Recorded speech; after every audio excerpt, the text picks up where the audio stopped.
तो चलिए शुरू करते हैं।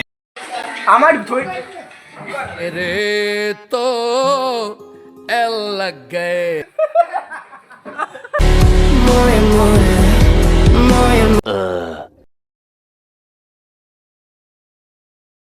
আমলে এই বাগানের মধ্যে চারিদিকে সব সবজি বাজার বসতো। সবজি বাজার বসতো বলে এই জায়গাটার নাম হয়েছে সবজি কাটরা মসজিদ। আপনারা বেড়াতে এসছেন কাটরা মসজিদে। কাটরা মিন্স হচ্ছে বাজার, এবং কলকাতা বড় বাজার আছে রাজা কাটরা। এই যে দু সাইডে দুটো উঁচু উঁচু টাওয়ার আছে, মিনার দেখুন, এর হাইট হচ্ছে 70 ফিট। এতে ওঠার জন্য 67টা সিঁড়ি আছে। কয়েক বছর আগে দিল্লির কুতুব মিনার অ্যাক্সিডেন্ট হওয়ার পর বন্ধ করে দেওয়া হয়েছে। যেমন কুতুব মিনার, চার মিনার, ফিরোজ মিনার, শহীদ মিনার, ভারতবর্ষে আর কোনো টাওয়ারে উঠতে দেবে না। ওটাও ইএসআই আর ক্লোজিক্যাল সার্ভে অফ ইন্ডিয়া, এটাও সেন্ট্রাল গভর্নমেন্ট। আর দেখবেন টাওয়ারের গায়ে সব ছোটো ছোটো ফুটোগুলো রয়েছে। এই ফুটোগুলো দিয়ে ভেতর থেকে সৈন্যরা বাইরের শত্রুকে ফলো করতেন, এবং সানলাইটটা ঢোকার জন্য দুটো কারণেই ফুটোগুলো তৈরি করা হয়েছে। কারণ তখন কোনো লাইটের ব্যবহার ছিল না। এই যে দোতলা ঘরগুলো দেখুন চারিদিকে সাজানো রয়েছে, একে তখনকার সময় বলা হতো ছাত্রাবাস বা অতিথিশালা, এক কথায় গেস্ট হাউস। এখানে গেস্ট বলতে শুধুমাত্র স্টুডেন্টদের বোঝানো হয়েছে। এটা হচ্ছে মাদ্রাসা, ইসলামিক শিক্ষা কেন্দ্র। একটা সময় 700 কোরআন পাঠার্থী একসঙ্গে বসে কোরআন পাঠ করতেন। প্রত্যেকটা ঘরে 4টে করে স্টুডেন্ট, একটা করে মৌলানা টিচার। কি পড়ানো হতো? উর্দু, আরবি, ফার্সি।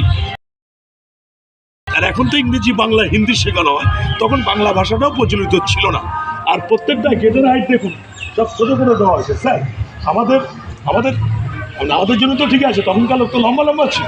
এর মানেই হচ্ছে মসজিদ কিংবা মন্দির ঢুকতে হলে মাথা নিচু করে সম্মান জানিয়ে ভিতরে ঢুকতে হয়, সালাম জানিয়ে ভিতরে ঢুকতে হয়।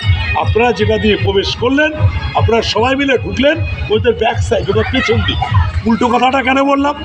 সবাই তো এন্ট্রান্স দিয়ে ঢুকলেন, হ্যাঁ ওটা ব্যাক সাইড, ওটা পশ্চিম দিক। আর পশ্চিম দিকে মুখ করে আমাদের ভারতীয় মুসলিমরা নামাজ পড়ে। কেন পড়ে? মক্কার কাবা শরীফ হচ্ছে পশ্চিমে। তো যেহেতু এটা রোড হয়ে গেছে, সরকার রাস্তা করে দিয়েছে, তাই বর্তমানে এখন সদর হয়ে গেছে। মানে ব্যাকটা হয়ে গেছে ফ্রন্ট, আর ফ্রন্টটা হয়ে গেছে ব্যাক। ক্লিয়ার? মূল মসজিদ হচ্ছে এটাই। এসছেন তো কাটরা মসজিদে। এর মেন 4টে সাপোর্ট আছে, দু সাইডে দুটো পিলার আছে, ওই কর্নারে দুটো আছে। 1897 সালে ভূমিকম্পে মসজিদের উপর দিকে তাকান, দু সাইডে দুটো গম্বুজ রয়েছে, মিডিলে আরও 3টে ছিল ভাঙা, ভেঙে গেছে। আমি যাচ্ছি পরে দেখাবো। এবার নিচের দিকে তাকান, একটু পিছিয়ে যান। এক একটা সাপোর্টের পরপরই এক একটা করে ঘর আছে। এই টোটাল মসজিদটা হচ্ছে আন্ডারগ্রাউন্ড সিস্টেম পুরোটাই। এগুলো হচ্ছে আপনার ড্যাম প্রুফ, হাওয়া বাতাস চলাফেরা করার জন্য ভেতরটা যাতে শুকনো থাকে, স্যাঁতসেঁতে ভাবটাতে না হয়, ঘরের ভেন্টিলেশন থাকে উপর দিয়ে, এটা হচ্ছে নিচ দিয়ে। একটা কাজ হতো, সেটা হচ্ছে বাংকার টাইপের। বাংকার সোলজারদের একটা আত্মগোপন করা একটা জায়গা। আগেকার নর্থে তো মারামারি কাটাকাটি একটা ব্যাপার ছিল, মারতে গেলে তো মরতো, তো তাদের শেল্টার। আর দেখুন একটা ওয়ালের